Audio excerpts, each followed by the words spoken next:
আসসালামু আলাইকুম রহমতুল্লাহি ওয়া বারাকাতুহু। আলহামদুলিল্লাহি রাব্বিল আলামিন, আসসালাতু ওয়াসসালামু আলা রাসূলিহিল আমিন ওয়া আলা আলিহি ওয়া আসহাবিহি ওয়া আজওয়াজিহি ওয়া যুররিয়াতিহি ওয়া আহলি বাইতিহি আজমাইন। সম্মানিত মুসল্লিয়ানে কেরাম, আল্লাহ তাআলার দরবারে লাখো কোটি শুকরিয়া যে আল্লাহ রাব্বুল আলামিন আমাদেরকে সুস্থভাবে একটা জুমা পরে আবার আজকের জুমাতে হাজির হওয়ার তৌফিক দিয়েছেন। আল্লাহ তাআলার শুকরিয়া জ্ঞাপন করে বলি আলহামদুলিল্লাহ। সালাত ও সালাম সরওয়ারে দো আলম, মানবতার মুক্তির দূত জনাবে মুহাম্মদ রাসূলুল্লাহ সাল্লাল্লাহু আলাইহি ওয়াসাল্লামের প্রতি। আজকে আমরা একটু আলোচনা শুনব। আমাদের সমকালীন সময়ে, বর্তমান সময়ে আমরা একটা বিষয় বুঝতে পারছি না। আমাদের দ্বারা একটা বিষয় সংগঠিত হচ্ছে কিন্তু আমরা সেটা বুঝতে পারছি না। সেটা হচ্ছে শিরক। সেটা হলো শিরক। শিরক মানে হচ্ছে, আমরা সারা জীবন শুনে আসছি শিরক মানে আল্লাহর সাথে শরিক করা। আসলে আল্লাহর সাথে শরিক করাটা কি জিনিস এটা কিন্তু আমরা অনেকে বুঝি না। আমরা অনেকে বুঝি না। তো শিরকের ব্যাখ্যা হচ্ছে এরকম যে আল্লাহ তাআলার যে পাওয়ার আছে, আল্লাহ তাআলার যে ক্ষমতা আছে, আল্লাহ পাকের যে ক্ষমতা আছে, সেই ক্ষমতার সাথে অন্য কাউকে তুলনা করা বা অন্য কাউকে মেনে নেওয়ার নাম হচ্ছে শিরক। আল্লাহর যে পাওয়ার, যে ক্ষমতা, আল্লাহ পাকের যে গুণাগুণ, সেই গুণাগুণগুলো অন্য কারো আছে এই রকম একটা ধারণা পোষণ করা বা মেনে নেওয়াটাই হচ্ছে শিরক। তো আল্লাহ রাব্বুল আলামিন শিরক সম্পর্কে হযরত লুকমান হাকিমের একটা কথা বর্ণনা করছেন যে মানুষকে শিরক শিখাতে হবে। শিরক কি জিনিস এইটা আমাদের সন্তানদেরকে শেখাতে হবে। যখন আমাদের সন্তানরা খুব ছোট থাকবে, অল্প বয়সে শেখাতে হবে যে শিরক কি জিনিস। হযরত লুকমান হাকিম উনি ওনার সন্তানকে নসিহত করছেন। তো আল্লাহ পাকের নিকটে ওনার নসিহতটা এত পছন্দ হয়েছে যে আল্লাহ পাক সেটা কোরআনে কারিমের ভিতরে উল্লেখ করছেন। সূরার একটা, তিনার নামে একটা সূরাই আল্লাহ পাক নাজিল করেছেন যে সূরা লুকমান। তো লুকমান আলাইহিস সালাতু ওয়াস সালাম উনি ওনার সন্তানকে শিক্ষা দিচ্ছিলেন, এভাবে বলছিলেন যে ইয়া বুনাইয়া, হে আমার সন্তান, লা তুশরিকু বিল্লাহ, তুমি আল্লাহ পাকের সাথে অন্য কাউকে শরীক করবে না। ইন্না শিরকা লাযুলমুন আযীম, নিশ্চয়ই শিরক হচ্ছে পৃথিবীতে যত বড় জুলুম আছে সব থেকে বড় জুলুম হচ্ছে শিরক করা। তার কারণ যে মানুষটা শিরক করে সে সব সময় জুলুমের উপরে থাকে। সে সব সময় জুলুমের উপরে থাকে। সে জালেম হিসাবে দুনিয়াতে বসবাস করে যে শিরক করে। আর যে শিরক করে না, যে শিরক পছন্দ করে না এবং শিরক করে না, শিরকে যে মেনেও নেয় না, সে মোমেন সব সময় আল্লাহ রাব্বুল আলামিনের আনুগত্যের ভিতরে থাকে। সুবহানাল্লাহ। তো এই জন্য লুকমান হাকিম আলাইহিস সালাতু ওয়াস সালাম ওনার সন্তানকে প্রথমেই বড় হওয়ার সাথে সাথে আগে শিরক সম্পর্কে শিক্ষা দিচ্ছেন।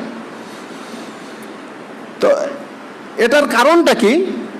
শিরকের কেমন শিরক হতো দেখেন, আগেকার জামানাতে কোরআন যখন নাজিল হচ্ছে শিরক তখন কেমন ছিল, মানুষ তখন শিরক সম্পর্কে মানুষের ধারণা কি ছিল, ইবাদতের ভিতরেও মানুষ শিরক ঢুকাই দিত, কিভাবে দিত। তা আমরা সে সম্পর্কে অল্প কিছু আলোচনা করি। যে আরবের বুকে আরাবিয়ানরা একটা মূর্তির পূজা করত যার নাম ছিল মানাত। অনেক মূর্তি ছিল, লাত, উজ্জা, মানাত। তো তার ভিতরে সবচাইতে পুরাতন মূর্তি হচ্ছে মানাত। তো মানাতকে তারা মনে করত ভাগ্য দেবী। আমাদের ইন্ডিয়ান সংস্কৃতি যেমন আছে লক্ষ্মী, লক্ষ্মী আছে না, আমরা বলি মা লক্ষ্মী, মা লক্ষ্মী, লক্ষ্মীর ভাড় ইত্যাদি ইত্যাদি। তো তদানীন্তন যুগে আরবের ভিতরে একটা মূর্তি ছিল যে মূর্তির নাম হচ্ছে মানাত। মানাত মানে হচ্ছে ভাগ্য দেবী এবং জীবন মৃত্যুর মালিক, মানাত। তো মানুষ যখন আগেকার জামানাতে, যখন রাসূল করিম সাল্লাল্লাহু আলাইহি ওয়াসাল্লামের উপরে ওহী নাজিল না হয়েছে, কোরআন অবতীর্ণ হওয়ার পূর্বে মানুষ যে হজ করত, হজ কিন্তু আদম আলাইহিস সালামের সময় থেকেই কিন্তু হজ ছিল। হজ কিন্তু প্রত্যেকটা নবীর আমলের থেকেই হজ কিন্তু চলে আসছে। এই তাওয়াফের সিস্টেম কিন্তু আগেও ছিল। হযরত ইব্রাহিম আলাইহিস সালামের যুগেও থেকে আরো বেশি পরিবর্তন হয়েছে। তো তারা কি করত, কাবাঘর তাওয়াফ করার পরে এই মানাতের নিকটে চলে যেত, যে কাবাঘর তাওয়াফ এখন শেষ হয়ে গেছে। দেখেন হজের ভিতরে শিরক ঢুকাই দিয়েছিল তারা, যে কাবাঘর তাওয়াফ শেষ হয়েছে, এখন যতক্ষণ পর্যন্ত মানাত ওই মূর্তির কাছে না যাবে, মানাতটা ছিল আবার মক্কা এবং মদিনার মাঝখানে লোহিত সাগরের একটা আপনার যেটাকে আমরা বলি সমুদ্র সৈকতের মতো খোলামেলা একটা জায়গাতে এই মানাতের মূর্তি ছিল। তো ওরা কি করতো, হজ করে হজের কার্যক্রম শেষ করার পরে মানাতের কাছে গিয়ে তাদের ভাগ্যের জন্য তারা দুই হাত জোড় করে তার পায়ের নিচে চলে যেত। তো আল্লাহ রাব্বুল আলামিন এই অসুস্থ সমাজ ব্যবস্থার সময় আল্লাহ পাক আল্লাহ রসুলের উপরে ওহী নাজিল করছেন, করে জানাই দিচ্ছেন যে তোমরা যাকে ভাগ্য দেবী মনে করো, তোমরা যাকে হায়াত মৌতের মালিক মনে করো, আসলে সে তোমাদের কিছু নয়। আল্লাহ পাক সূরা মুলকে এর উত্তর দিচ্ছেন যে তাবারাকাল্লাযী বিয়াদিহিল মুলক। তাবারাকাল্লাযী, তাবারক মানে বরকত, তাবারাকাল্লাযী বিয়াদিহিল মুলক ওয়া হুয়া আলা কুল্লি শাইইন কাদির। তোমরা বরকত খুঁজতে যাও মানাতের নিকটে, কিন্তু আসল বরকতের চাবি রয়েছে আল্লাহ রাব্বুল আলামিনের হাতে, যিনি হচ্ছেন সমগ্র কুল কায়নাতের যিনি হচ্ছেন মালিক, তিনার হাতে রয়েছে সমস্ত বরকতের চাবি। বলি সুবহানাল্লাহ। সূরা মুলক নাজিল করে আল্লাহ পাক জানাই দিচ্ছেন যে তোমরা মনে করো যে ভাগ্য আছে মানাতের হাতে, আসলে ভাগ্য মানাতের হাতে নয়। তাবারাকাল্লাযী বিয়াদিহিল মুলক ওয়া হুয়া আলা কুল্লি শাইইন কাদির। যে বরকত আছে, ভাগ্য আছে তার হাতে, যিনি সমগ্র, যিনার হাতে রয়েছে সমগ্র কুল কায়নাত, সমগ্র বিশ্বের মালিক যিনি, তিনার হাতে রয়েছে বরকতের চাবি। তো তোমরা সুতরাং এই মানাতের কাছে তোমরা বরকত খুঁজতে যেও না। তাহলে কোরআনের এই বিধান বর্তমান সময়তে এসে এখন তো মানাত নেই, এখন কি হবে? এখন তো আর মানাত নেই, এখন তো কেউ মূর্তির পাশে গিয়েও চাচ্ছে না। তখন মানাত ছিল আরবের বুকে একটা, আর এখন সমাজের রন্ধে রন্ধে মানাতের বড় ভাই দখল করে বসে আছে। সমাজে এখন সবচাইতে একটা বড় পূজা হচ্ছে, সেই পূজার নাম কি জানেন? ভাই পূজা। ভাই পূজা চেনেন? ভাই পূজা। আপনারা অনেকে জিনিসটা বুঝবেন, অনেকে জিনিসটা বুঝবেন না। আপনার পাড়ায় যদি একটা নেতা থাকে, মোটামুটি ওর তো নামাজ কালামের কোনো কিছু দরকার নেই, ওর গাঁজা আর বিড়ি আর সিগারেট থাকলে হয়েছে, আর চুলগুলো মোটামুটি সন্ত্রাসী টাইপ থাকলে হয়েছে, ও হচ্ছে পাড়ার বড় ভাই। ও পাড়ার কি বড় ভাই, ওকে সবাই ভাই বলে। তো এখন মানাতের জায়গায় ভাই তৈরি হয়েছে, ভাই, ছোট বড় সবাই তাকে ভাই ভাই বলে মানবে। এটা হচ্ছে একটা ভাই পূজা। সমাজের রন্ধে রন্ধে এখন এগুলো তৈরি হয়েছে, সৃষ্টি হয়েছে, এখন ভাই পূজা তৈরি হয়েছে। তো আল্লাহ রাব্বুল আলামিনের সাথে তারা শরীক করে। সে মনে করে কি যে আমার ভাই আমার ভাগ্য খুলে দেবে, আমি যদি ভাইয়ের সাথে চলি তাহলে আমি নিরাপদ। নিরাপত্তা দানের মালিককে? নিরাপত্তার ফায়সালা কি আসমানে হয় না জমিনে হয়? হ্যাঁ, নিরাপত্তার ফায়সালা কোথায় হয়? আমি এমন আমার মুসল্লিদের পাইলাম যে মুসল্লি হচ্ছে ওই রকম। নিরাপত্তার মালিক একমাত্র কে? আল্লাহ। মানুষের নিরাপত্তা দানের মালিক হচ্ছে একমাত্র আল্লাহ। আল্লাহ ছাড়া কেউ কারোর নিরাপত্তা দিতে পারে? মৃত্যুর ফায়সালা কোথায় হয়? জমিনে হয় না আসমানে হয়? আসমানে হয়। মৃত্যুর ফায়সালা জমিনে হয় না। বড় ভাই মৃত্যুর মালিক না, যে বড় ভাই আমার জীবন রক্ষা করবে। আমাদের সন্তানের আজকে বলছে বড় ভাই যদি না থাকে, ভাই যদি না থাকে তাহলে আমার জীবন থাকবে না। ভাইয়ের সাথে যদি আমি না চলি আমার জীবনটা নষ্ট হয়ে যাবে। ভাইয়ের সাথে না চললে আমি মাসিক টাকা পাবো না। ভাইয়ের সাথে না চললে আমার সংসার চলবে না। নাউজুবিল্লাহি মিন জালিক। তাহলে তদানীন্তন যুগের মানুষেরা মানাতের পূজা করত, আর এখনকার যুবকেরা, এখনকার মানুষেরা ভাইয়ের পূজা করে, ভাইয়ের পূজা করে, সন্ত্রাসীর পূজা করে, ক্ষমতার পূজা করে। যাদের হাতে ক্ষমতা রয়েছে, যাদের হাতে এত কিছু রয়েছে, তারা কি আল্লাহ পাকের সৃষ্টি না তারা আল্লাহ? বলেন তো, তারা আল্লাহর সৃষ্টি। আল্লাহ পাক এই কথাই বলছেন যে ইন্না শিরকা লাযুলমুন আযীম, যে শিরিক হচ্ছে পৃথিবীতে মস্ত বড় জুলুম, মস্ত বড় জুলুম হচ্ছে শিরক। তো সুতরাং আমাদের সমাজে যে শিরিক ঢুকছে এটা কিন্তু আমরা বুঝতে পাচ্ছি না। আমরা এখন মানুষকে মনে করি, আল্লাহ পাক বলছেন খলাকাল মাউতা ওয়াল হায়াতা লিয়াবলুয়াকুম আইয়ুকুম আহসানু আমালা ওয়া হুয়াল আজিজুল গফুর, যে আল্লাহ পাক হায়াত এবং মৃত্যু সৃষ্টি করেছেন তোমাদের পরীক্ষার জন্য। আর তদানীন্তন যুগের মানুষেরা মানাতকে মনে করতো যে মানাত হচ্ছে হায়াত মৌতের মালিক। আর বর্তমান সমাজে হায়াত এবং মৌতের মালিক হচ্ছে ছোট ছোট যে সমস্ত মানুষেরা ক্ষুধা দাবি করে নিজেদের বসিয়ে রেখেছে বিভিন্ন জায়গায়। তারা মনে করছে এই তুই যদি আমার সাথে না থাকিস তোর জীবন শেষ। তাহলে নিজেকে কি আল্লাহর সাথে সে তুলনা করছে না? নিজেকে সে আল্লাহর জায়গায় বসালো না, যে তুই যদি আমার সাথে না চলিস তোর ওই বন্ধ, তোর এই বন্ধ, তোর তাই বন্ধ। কি এটা কি সমাজে চলছে না? চলছে না বলেন তো? চলছে, স্পষ্ট শিরক। তদানীন্তন যুগের মানুষেরা মানাতের পূজা করত, মানাতের নিকটে গিয়ে এইভাবে করত, আর এখনকার মানুষেরা ওদের কাছে গিয়ে ধর্ণা ধরে যে ও না থাকলে আমার রেজেক্ট থাকবে না, ও না থাকলে আমার এই থাকবে না, তাই থাকবে না। তো এই শিরক থেকে মানুষকে বেরিয়ে আসতে হবে। যে সমাজে শিরক হয়, যে সমাজের মানুষ শিরকের ভিতরে লিপ্ত থাকে, ওই সমাজের মানুষের ভিতর থেকে আল্লাহ রাব্বুল আলামিন প্রথমেই তার রহমতকে উঠাই নেন। রহমত, তাদের ভিতরে কোনো রহমত থাকে না। হাজার হাজার টাকা ইনকাম করে নিয়ে আসছে, নাই হয়ে যাচ্ছে, কোনো বরকত নেই। তার কারণটা কি? আমরা শিরকের ভিতরে লিপ্ত। যতক্ষণ পর্যন্ত আমরা শিরক ত্যাগ না করতে পারবো, ততক্ষণ পর্যন্ত আমাদের কোনো কিছুতে বরকত আসবে না, বারাকা আসবে না, রহমত আসবে না। এগুলোর থেকে আমরা বঞ্চিত থেকে যাব। তো সমাজের রন্ধে রন্ধে আজকে শিরক চলছে, ব্যক্তি পূজা চলছে।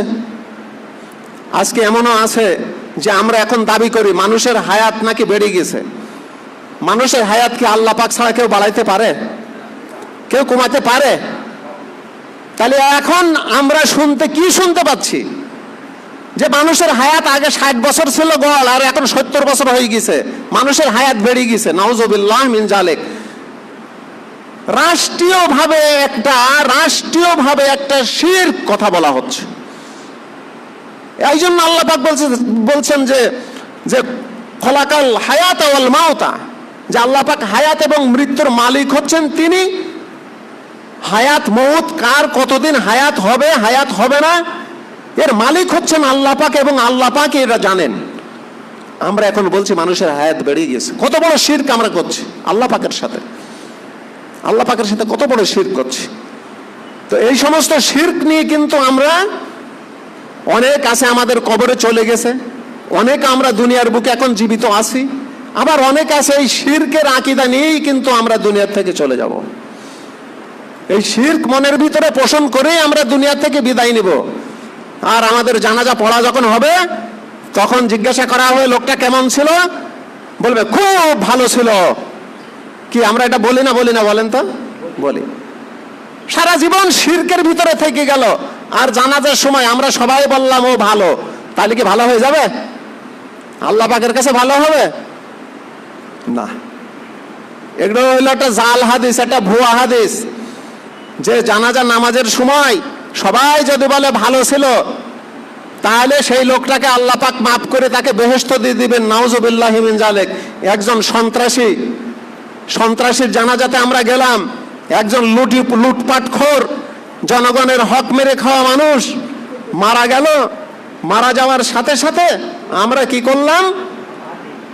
আমরা মারা যাওয়ার সাথে সাথে তার কাছে গেলাম। আচ্ছা, কথা বুঝতে সমস্যা হচ্ছে?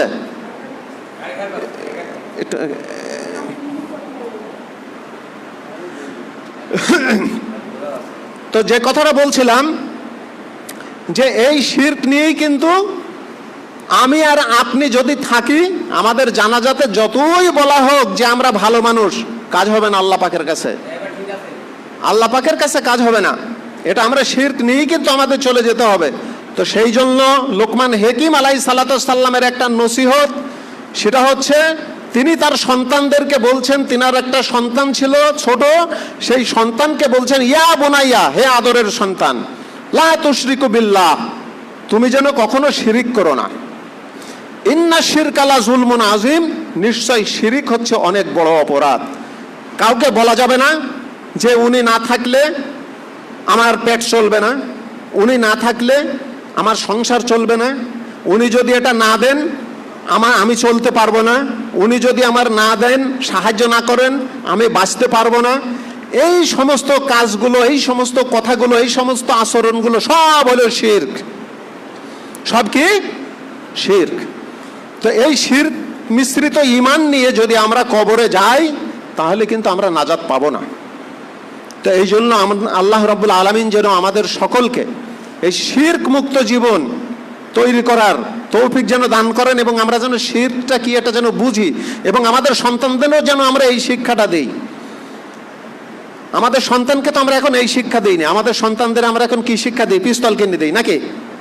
খেলনা, দুনিয়াতে অনেক খেলনা আছে, কিন্তু সব খেলনা বাদ দিয়ে দেখি পাড়ায় ছেলে পেলে ঘুরে, তো দেখি যে পিস্তল নিয়ে ঘুরতেছে। ওর ছোটবেলা থেকে সন্ত্রাসী বানাচ্ছে, সন্ত্রাসের আলামত ছোটবেলা থেকে বানিয়ে দিচ্ছেন আমরা।